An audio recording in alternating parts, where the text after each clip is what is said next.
आज आम्ही इकडे लोहाऱ्याला आलेलो आहोत आणि मेंढे सरांच्या शेतात आलोय। आपल्याकडे मेंढे सर जवळपास 2 वर्षापासून ऑर्गॅनिक अल्टोग्रो वापरतात आहे आणि आज आपण जिथे उभा आहोत तिथे 2 एकरामध्ये मुगाचं पीक त्यांनी घेतलेलं आहे। फार सुंदर असं मुगाचं पीक आहे।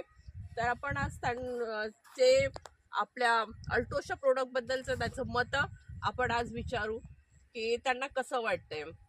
नमस्कार मेंढे सर। नमस्कार बाई। तुम्ही या कठाण मालाला पण ऑर्गॅनिक अल्टोग्रो अल्टोकेअरचा वापर करता का? होय, मी 2 वर्ष झाले आणि आम्ही वंजारी साहेबांशी जुळला असल्यामुळे मला चांगला रिझल्ट मिळाला। अल्ट्रा गो आणि अल्ट्रा केअर वगैरे मी धानांना पण वापरलं। तीच फसल पे आपल्याला 30-32 क्विंटलपर्यंत येऊन राहिली आणि 2 एकरात मूग लावलेला आहे। मुगाचा बी आपण मारलेला आहे अल्ट्रा ग्रो वगैरे आणि त्यांना आपण 2 बॅग 2 एकरात दिलेला आहे ग्रोमर मुगाला।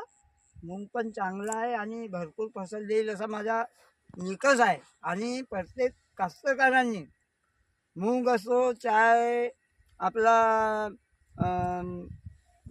मका असो धान असो अल्ट्रा ग्रो अल्ट्रा केअर वगैरे वापरणे। त्याच्यात एकाने चाणीक टाकायची, एकान आपले पायजन टाकायचा आणि व्यवस्थित त्याचा रिझल्ट आहे असा माझा भरपूर त्याच्यापासून फायदा आहे। आणि मी कास्तकारांना तेच सांगेन का तुम्ही अल्ट्रा ग्रो वगैरे वापरा आणि कमीत कमी पैशात उत्पादन भरपूर घ्या असं माझ्या मत आहे।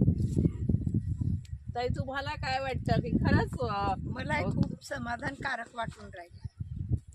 म्हणजे ऑर्गॅनिक वापरण्यापासून तुम्ही फायद्यात असं तुम्हाला वाटतं? हो, वाटून राहिला फायद्यात असल्यासारखं। खरंच आम्ही मेंढे सरांच्या शेतामध्ये तर आलो, पण मुगाचा आज हा 20 दिवसाचा पिरियड लोटून गेलेला आहे आणि 20 दिवसामध्ये असं खूप छान आपल्या मुगांचं वाण यांच्या शेतात भरलेलं आहे आणि पाहून समाधान होतो। आणि हेच नाही तर 2 एकरातलं पूर्ण शेत त्यांचं 2ही एकर याच पद्धतीचं आहे। आणि धन्यवाद व्यक्त करतो मी मेंढे सरांचं की त्यांनी धानासाठी पण वापरलं होतं आणि आता मूग याच्यानंतर या मुगावर पुन्हा ते उन्हाळी धानसुद्धा घेणार आहेत असं